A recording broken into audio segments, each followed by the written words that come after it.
요한복음 16장 후반부. 너희는 세상에서 환난을 만날 때 담대하라. 내가 세상을 이기었노라. 담대하라. 내가 세상을 이기었노라 라는 말씀을 여러분과 함께 나누도록 하겠습니다. 요한복음은 21장으로 구성되어져 있습니다. 거의 절반인 13장부터 21장은 예수의 십자가 죽음과 그 직전의 약 24시간 동안의 사건과 부활을 다루고 있습니다. 15장부터 본격적으로 예수님께서는 이렇게 말합니다. 자신도 십자가에서 죽으실 것이라는 사실을 이전부터 예고를 하셨는데요. 15장에서 이제는 이렇게 말합니다. 내가 죽고 나면 너희에게 핍박이 따를 것이다. 너희가 고난을 받을 것이다. 자, 그 말을 듣자마자 예수의 제자들은 굉장한 갈등을 느끼기 시작합니다. 실망과 근심으로, 불안으로 그들이 가득 찼습니다. 이러한 제자들에게 예수님께서 말씀하십니다. 내가 떠나면 다른 보혜사 성령께서 너희에게 와서 너희를 위로하고 격려해 줄 것이다 라고 말씀하고 있습니다. 그래서 16장에도 마찬가지입니다. 이게 13장부터 있었던 이야기들은 예수님이 다락방에서 제자들과 최후의 만찬을 하시면서 강화, 설교하고 교훈하셨던 내용들을 지금 다루고 있습니다. 그러니까 쭉 늘어진 사건을 다루는 것이 아니라 집약적으로 예수님이 십자가에 달리기 며칠 전부터 십자가에 달리실 그때까지의 그 사건들을 아주 요한복음에서는 임팩트 있게 기록하고 있다라는 것입니다. 예수님이 떠난다고 하니까 그들이 참 힘들고 어려워했다라고 말씀을 드렸습니다. 그래서 예수님께서는 이렇게 말씀하고 있습니다. 내가 요한복음 12장 24절입니다. 하늘의 미랄이 될 것인데 내가 죽는다는 것이 고난과 역경을 받는 건 사실이지만 사실 기쁨이다. 16장에서도 이제 그렇게 시작하잖아요. 어머니가 출산할 때는 정말 힘들고 죽을 것 같지만은 출산할 때 그 힘들고 어려움을 이길 수 있는 것이 뭐냐? 아이가 태어났을 때 태어난 아이를 보고 안고 그 아이를 통해서 얻는 기쁨이다. 나의 기쁨이 그러한 것이다. 아무도 너희의 기쁨을 빼앗지 못할 것이다. 여러분이 지금은 근심하지만 내가 사흘 만에 부활하여 너희를 만나는 그때가 되면 너희는 기뻐할 것이다. 기쁨이 무엇인지를 알게 될 것이다. 그러니 아무도 너희의 그 기쁨을 빼앗지 못할 것이다. 그래서 여러분 그때 내 이름으로 무엇이든지 구하면 너희가 받을 것이요 여러분의 기쁨이 충만하게 될 것이다. 그 놀라운 예언을 이루기 위해서 내가 잠시 후에 이 세상을 떠나서 아버지께로 돌아간다. 돌아간 때는 내가 나갈 때는 반드시 집으로 돌아온다라는 분명한 약속이 있기 때문에 걱정하지 말아라. 오늘 본문 말씀이 29절부터요 17장 1절까지 하려고 했는데 17장 1절은 뺐습니다. 왜냐하면 너무 본문이 짧아서 설교할 수 있을 정도의 내용이 아닐 건데 근데 그렇지 않았기 때문에 16장 마지막까지만 하도록 하겠습니다. 자, 25절 말씀을 어제 읽었던 말씀을 보면 내가 지금까지는 이것을 비유적인 말로 너희에게 말하였지만, 그러니까 예수님께서 십자가에 돌아가신다, 죽는다, 그리고 부활한다, 너희가 고난을 받을 것이다, 이것들을 확실하게 이야기하는 것보다 비유적인 말로 덜 충격이 받게 그렇게 이야기를 하자. 이제는 제자들이 이런 놀라운 신앙 고백을 하게 됩니다. 29절 30절 말씀을 같이 한번 쉬운 성경으로 읽어보겠습니다. 그때 제자들이 말했습니다. 이제는 주님께서 우리에게 분명하게 말씀하시고 비유적인 말을 하나도 사용하지 않으십니다. 우리가 이제서야 주님께서 모든 것을 알고 계신다는 것을 깨달았습니다. 아무도 주님께 묻지 않을 것입니다. 이것으로서 우리는 주님께서 하나님께로부터 오신 분임을 믿습니다. 아멘. 제자들은요, 실제 예수의 비유를 잘 이해하지 못했으며 예수 비유 역시 비사로 말씀하신 후에 그날에 가서야 제자들이 밝히 알 수 있을 것이라고 말씀했음에도 제자들이 이제 깨달아서 알 것 같습니다. 주님께서 오신 이유를 알 것 같습니다. 이런 반응을 보인 것은 매우 이례적이고 예외적이며 25절 말씀과 모순되는 진술로 보입니다. 25절이 어떤 말씀이었습니까? 25절이 바로 이 말씀 아니었습니까? 내가 지금까지는 이것을 비유적인 말로 너희에게 말하였지만 더 이상 비유적인 말이 아니라 아버지에 관하여 명확한 말로 너희에게 말할 때가 올 것이다 라는 내용이었습니다. 참 제자들의 고백이 진짜 맞나? 제자들은요, 사실 예수님의 말씀을 제대로 이해하지는 못했으나 단지 어떠한 느낌에 의해서 위로는 받을 수가 있었습니다. 제자들이 어렴풋하게 느끼는 것을 확실하게 아는 것처럼 조금 과장되게 표현하는 것은 사실입니다. 이러한 표현은 우리에게도 마찬가지입니다.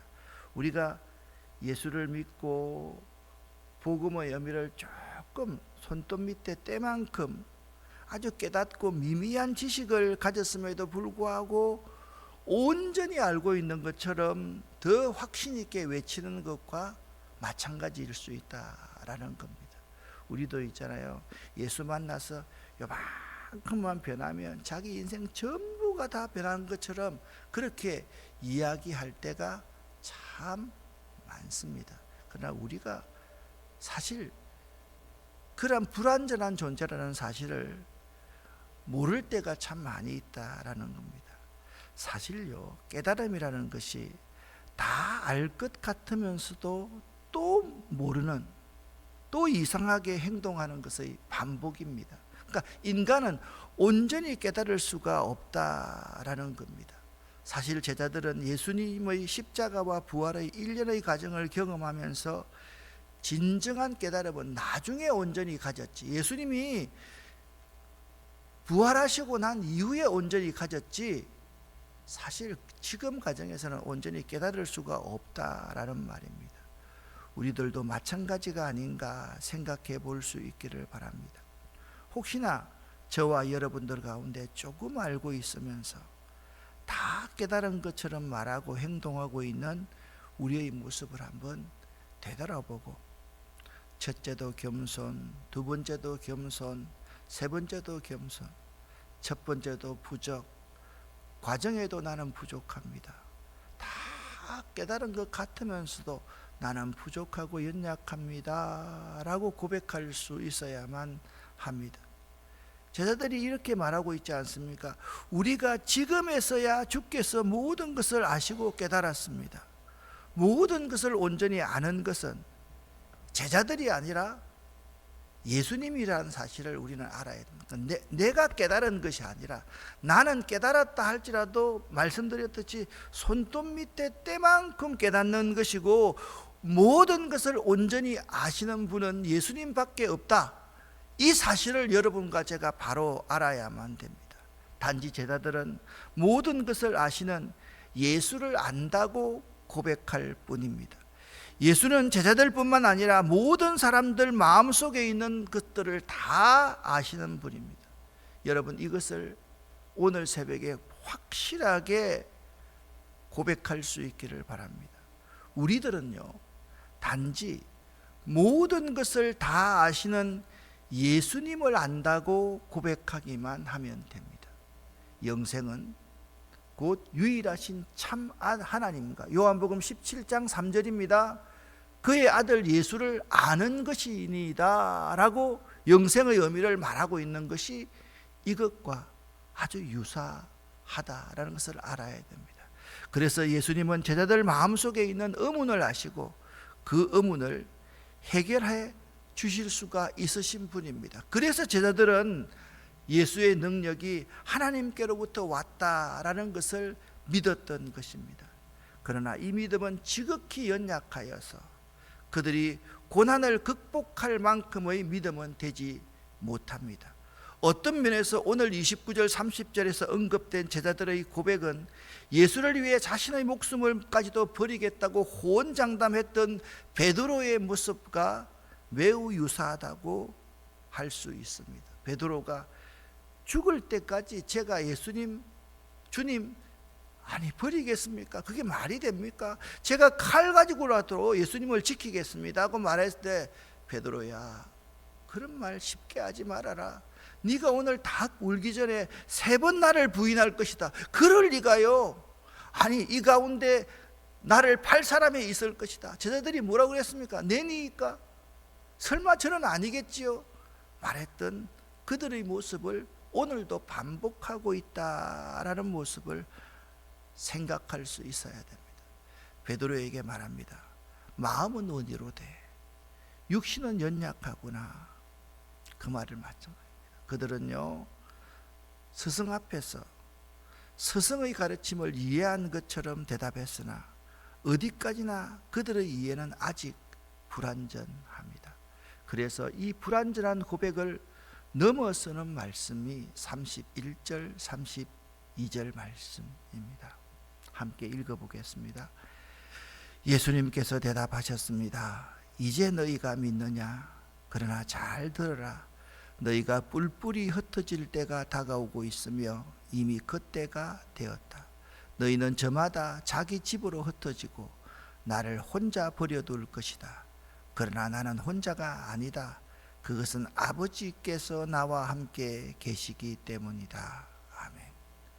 이상하게도요, 복음서는 제자들이 무언가를 고백하고 나면 이런 말씀을 말씀하고 있습니다. 꼭 여러분 이런 표현, 예수님의 말씀에 이런 표현을 해서 좀 죄송하지만 제자들의 고백에 초를 치는 것과 참 유사한 말씀을 예수님께서 말씀하신다는 말입니다. 그러나 그것이 사실입니다. 여러분과 저의 모습을 가만히 한번 생각해 보세요. 정말 주님을 위해서 불이 타서 죽겠습니다. 제 모든 것을 주님 위해서 다 드리겠습니다. 아골골짝 빈들까지 제가 가겠습니다. 제가 어떤 길이라도 주님 따라가겠습니다 라고 고백할 때가 얼마나 많았습니까?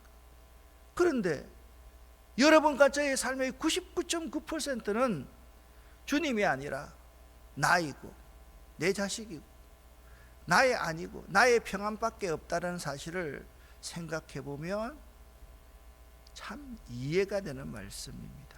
예수님께서 이렇게 묻습니다. 이제는 너희가 믿느냐? 결론의 말씀이 아닙니다.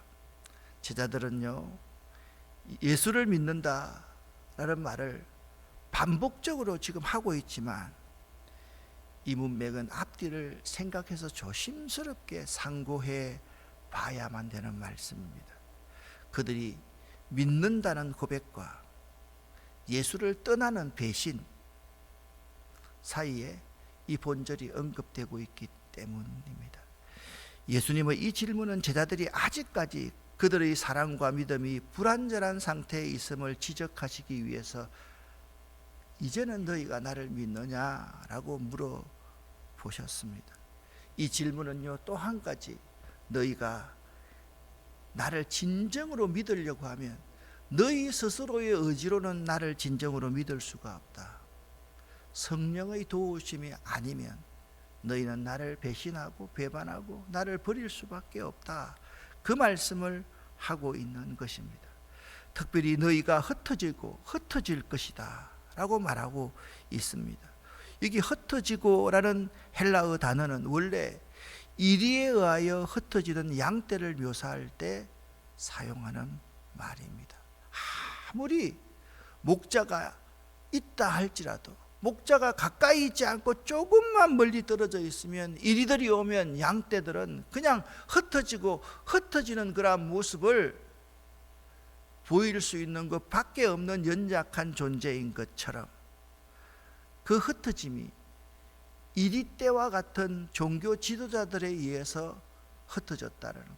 그러니까 지금 이 예수의 일행을 죽이려고 하는 사람들이 이리떼인데, 그것이 구약 성경에 예고되어 있는 말씀인데, 그 중심이 누구냐 하면 유대교를 믿고 있는 그 종교 지도자들에 의해서 로마 군병을 움직이고 있는 상황이기 때문입니다. 제자들이 흩어진 것은 예수의 신성을 입증하는 증거 중에 하나입니다. 왜 그렇습니까? 끝까지 주를 따르겠다고 말했던 베드로와 그의 모든 제자들 일행은 예수를 부인하고 예수를 팔아버리고 예수님을 위해서 죽기보다는 그냥 옷 다 벗어버리고 벌거벗은 몸으로 도망하는 그런 부끄러운 모습이었던 겁니다. 그럼에도 불구하고 예수님께서는 세상의 모든 것으로부터 홀로 남게 되시는 고독과 더불어 고통의 십자가도 지셔야 했던 것입니다. 그러니까 십자가를 지실 때 예수님은 제자들의 도움을 전혀 받지 못했습니다. 오롯이 홀로 십자가를 지셔야 했던 것입니다. 예수님께서는 인간들의, 제자들의 철저한 배신과 사랑하는 자들의 흩어짐 속에서 고통의 절정에 이르신 후 승리를 얻으셨고, 이 승리를 통해 교회가 출발되었습니다. 그런데 중요한 것이 있습니다. 교회가 출발되고 교회가 시작되었는데, 이 교회의 시작이 그토록 연약했던 제자들에 의해서 교회가 시작되었다는 사실은 이 교회의 출발의 궁극적인 기원이 제자들의 용기와 지혜에 있지 않았음을 우리에게 말씀해 주고 있습니다. 여러분 생각해 보세요. 이 아름다운 교회가 전규택 목사의 가족에 의해서 이루어졌다? 아니라는 거예요. 우리 모습으로는 절대 그렇게 할 수 없다라는 거예요. 성령 하나님의 도우심이 없었으면 한순간도 이렇게 될 수가 없었다. 그렇기 때문에 여기에서는 어떠한 사람도 어떠한 인간도 주인공이 될 수 없다라는 사실을 그 제자들의 철저한 배신과 그들의 흩어짐 속에서 우리에게 증언해 주고 있다. 다시 말씀드리면 십자가도 오롯이 예수님 혼자 다 지셨고, 그 교회의 시작도 예수님께서 하셨기 때문에 할 수 있었던 것이지 제자들에 의해서 한 것이 아니다라는 겁니다.